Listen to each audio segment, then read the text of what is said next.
The Compound Effect by Darren Hardy, author. Summary. The compound effect will show you why big, abrupt changes rarely work, and how you can change your life over time with the power of small daily steps, a routine that builds momentum, and the courage to break through your limits when you reach them. The compound effect is right up my alley. You know the whole tortoise versus the hare thing? I'm a tortoise. And so is Darren Hardy. Starting his first entrepreneurial venture at age 18 with no experience, no connections, and no clue what to do, he eventually found himself in the self-improvement industry, bumping into Jim Rohn, and ended up working with and getting mentored by him. In 2007, he took over Success magazine and grew it into a monthly publication that reaches over 500,000 people. After almost 10 years of heading the magazine, Darren's moved on, but he still credits 99% of his success to hard work.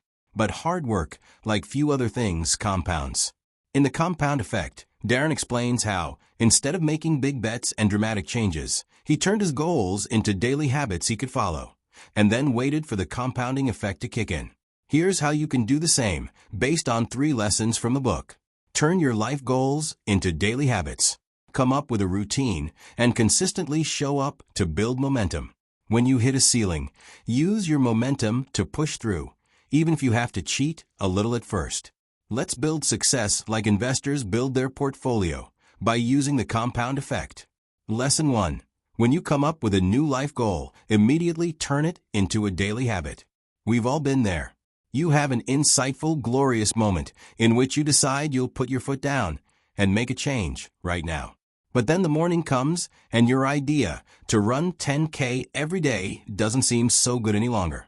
Change is always a function of time, and with human behavior, it's a linear one. If you don't put a lot of time into a change you want to make, it won't stick. But you can't just work out 40 hours a week. So what should you do? Simple. The moment you come up with a new life goal, instantly turn it into a tiny, daily habit you can practice. For example, if you want to eat healthy, switch your after-lunch Snickers for an apple. If you want to become a writer, start writing 250 words a day. And if you finally want to meet someone to fall in love with, send a message to one person every day. I'm not saying that finding the right habit is easy. It'll take some experimentation.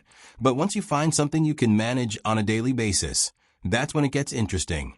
Lesson 2. Create a routine which you can stick to, so you won't lose your momentum. Because only when you can do your habit consistently can you make it part of the routine you need to increase your momentum. Momentum is a principle from physics, and the reason a snowball, which rolls down a hill, keeps getting bigger and bigger. As it gets faster, it picks up more snow, which makes it bigger, which in turn makes it faster. This kind of self-reinforcing cycle also applies to human behavior. The more good habits you accumulate, the more good decisions you'll make, until it becomes really easy to choose what's right. Chances are you'll feel unstoppable at some point because you've got the big momentum, on your side. Because of the way momentum works, the hardest part is to get it going in the first place. That's why initially, you should focus on creating a routine you can consistently show up for, even if you're not making it all the way through. For example, going to the gym 3 times a week for 3 weeks in a row, even if you cut your workout short the first 2 times, is a lot better than trying to go 5 times a week and missing half of your sessions altogether.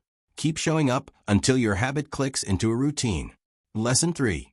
Use your momentum to push through limits as you hit them, even if you have to trick yourself at first.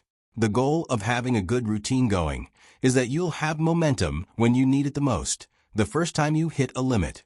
At some point, you'll stop losing weight, you won't be able to run faster, or your blog posts won't get any better. That's when you can capitalize on all the power you've built up so far and use it to just smash through such a metaphorical wall, even if it means bending the truth a bit.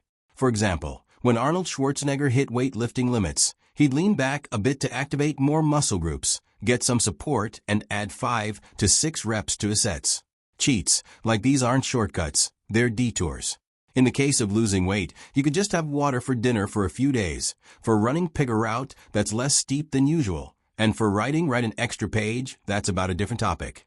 Finding tweaks like these to make your momentum work for you will allow you to push past your limits faster, thus create even more momentum and make the compound effect stronger.